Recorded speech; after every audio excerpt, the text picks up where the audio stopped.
ఇక హైదరాబాద్ లో crime rate పెరిగిందన్న KCR వ్యాఖ్యలకు సిపి సజ్జనార్ కౌంటర్ ఇచ్చారు. హైదరాబాద్ లో లా అండ్ ఆర్డర్ అదుపులోనే ఉందని, గతంతో పోలిస్తే క్రైమ్ రేట్ తగ్గిందని క్లారిటీ ఇచ్చారు.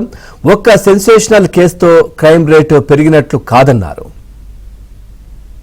లా అండ్ ఆర్డర్ కంట్రోల్ ఉంది. అందుకు మీరు చూస్తున్నారు కదా, ఎక్కడ లా అండ్ ఆర్డర్ ఉంది అక్కడ డెవలప్మెంట్ ఉంటుంది, అక్కడ ప్రజలు కూడా సురక్షణ ఉంటుంది.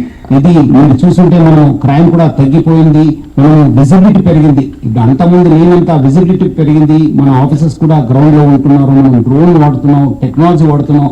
మెరుగైన పోలీసింగ్ చేయడానికి కూడా మనం చాలా ఫోకస్ చేయడం జరుగుతుంది. అది నిజం కాదు, ఎందుకంటే మీరు నంబర్స్ చూసినా, మన విజిబిలిటీ చూసినా అన్నిట్లో కూడా మనం మంచి పాజిటివ్ సైన్స్ ఉన్నాం.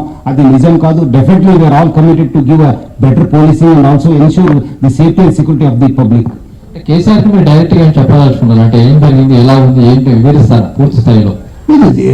క్రైమ్ పెరిగినంత మాత్రమే మీరు లా అండ్ ఆర్డర్ అదుపు తప్పిందనడం లేదు. జనాభా పెరుగుతుంది, క్రైమ్ వెహికల్స్ పెరుగుతున్నావు, యాక్టివిటీ పెరుగుతుంది.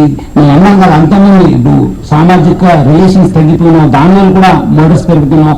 వెహికల్స్ ఎక్కువ కావడం కూడా రోడ్ యాక్సిడెంట్స్ పెరుగుతున్నావు, ఆశలు ఎక్కువ కావడంతో సైబర్ క్రైమ్ అవుతున్నావు, చీటింగ్స్ అవుతున్నావు. సో డెఫినెట్లీ సమాజం మారుతున్నట్లు మనము as we progress definitely there will be increase in crime.